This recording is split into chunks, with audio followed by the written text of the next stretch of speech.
Hi students, today we are going to discuss a case study of Agilent Technologies, a company which is a premier test and measurement company. It is a company which is a division of like HP, Hewlett Packard. Agilent Technology, it is a test and measurement oriented company which has approximately 19,000 employees. They have customers with no more than they have customers in more than 110 countries. So this case study is all about the Agilent company's no performance management system which has been practiced and what sort of no challenges and practices the company has been adopted. So that is what the case today we are going to see. So people, practices and challenges. So the first and foremost thing is the company, in order to achieve its objectives of developing and applying the excellent people skill around the world, in order to get the competitive advantage, the Agilent company, they have discovered they need to develop a high level performance work environment that recognizes the individual contribution. So the company, they wanted to make their employees believe that their work is valued and make a difference to the world. So with that, compensation at Agilent needed to link tightly with the performance. So here they have been no given a no contribution or salaries based on the employees performance. So they have been categorized the employees into highly performing employees and less performance employees. So based on the performance, the employees, they have been recognized with the compensation. So that is the main aspects which they have been done with it. So they have introduced performance based pay as their competitive compensation strategy. So the other thing is, initially they have been had an extensive focus on the training. So all the employees, they've been given with the classroom training on a periodical basis. This company, they have realized that this generic training, it would not be give any impact to the employees. So the company instead wanted to come up with framework in which they could able to measure the competency where an employee actually require development and provide training accordingly. So that is what they have been involved into providing a classroom training to the employees on a periodical basis. And another challenges which was being faced by Agilent Technology is the attrition rate. So where they have been faced a high attrition rate, there is a need that they have to increase the employee engagement. So they have to plan for employee development, and most importantly they have to think on employee engagement as well as development. So this requires a transparent, accountable and measurable performance management system for knowing about the outstanding results. So this is what the challenges which the company faced, but what sort of solution has been done by the company, what sort of actions they have taken in order to rectify their problem. So they have introduced the performance management system through management by objectives. So various steps has been involved in order to make this process more effective and vibrant. So the first process is to define the measure of the success. So this involves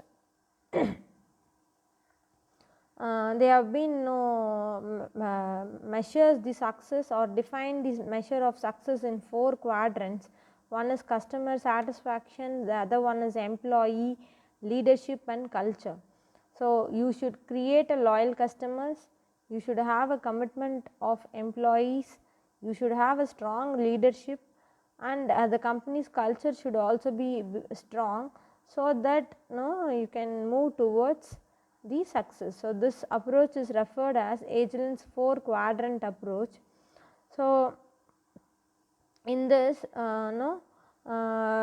their department followed they have a performance plan which defines individual objective and the development, and the employees will also be very clear about what they are being expected from the company and how they have to achieve the objective. So, in this way each individual can see himself or herself as a overall objective of the company. And there is also another concept which has been followed by Agilent, that is MAPS. MAPS, the expansion is My Accountability and Performance Standards. The objective of MAPS is that to ensure that at any given time all the employees are clear about where they stand and what is expected from them and what the manager is doing to support their development. So, in order to have that clarity, they have been introduced a concept called MAPS. And the other step 3 is HR analytics. Yes. So, in this company they have been implemented HR analytics. They have conducted meetings on a quarterly basis, and these meetings are held between the HR and functional heads. So, it might be production head or sales head or marketing head.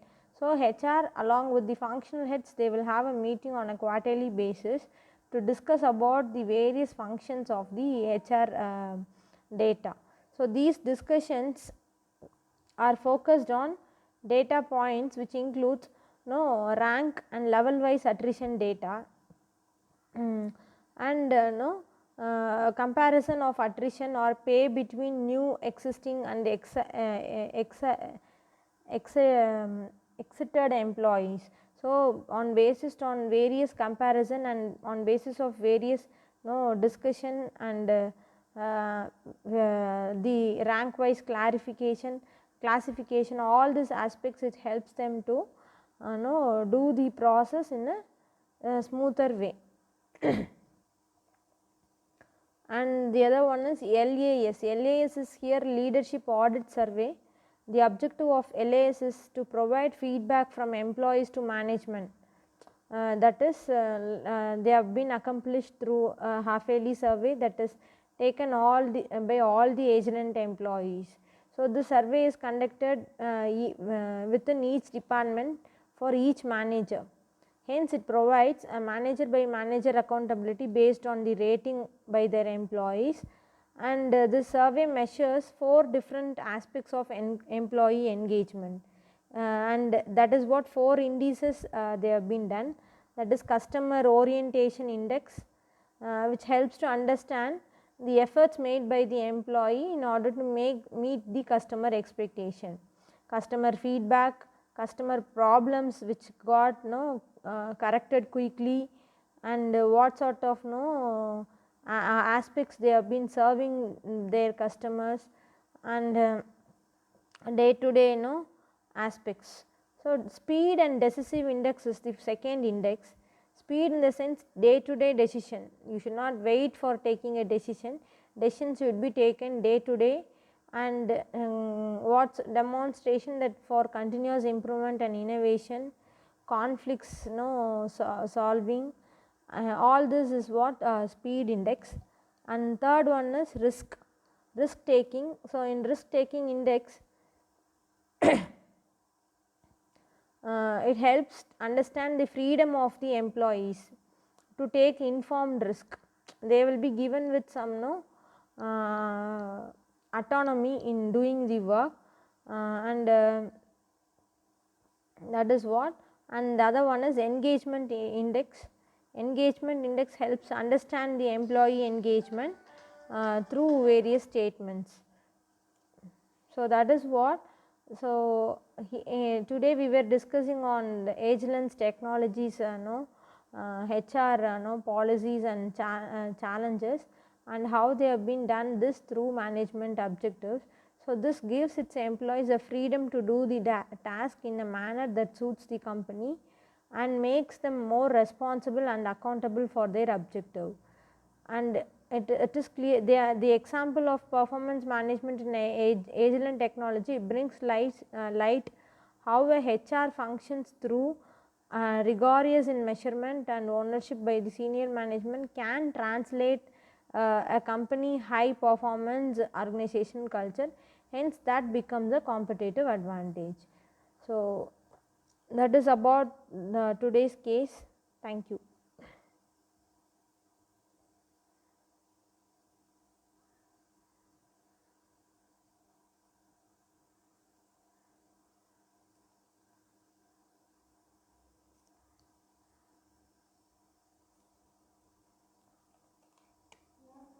No, Maria Nishan.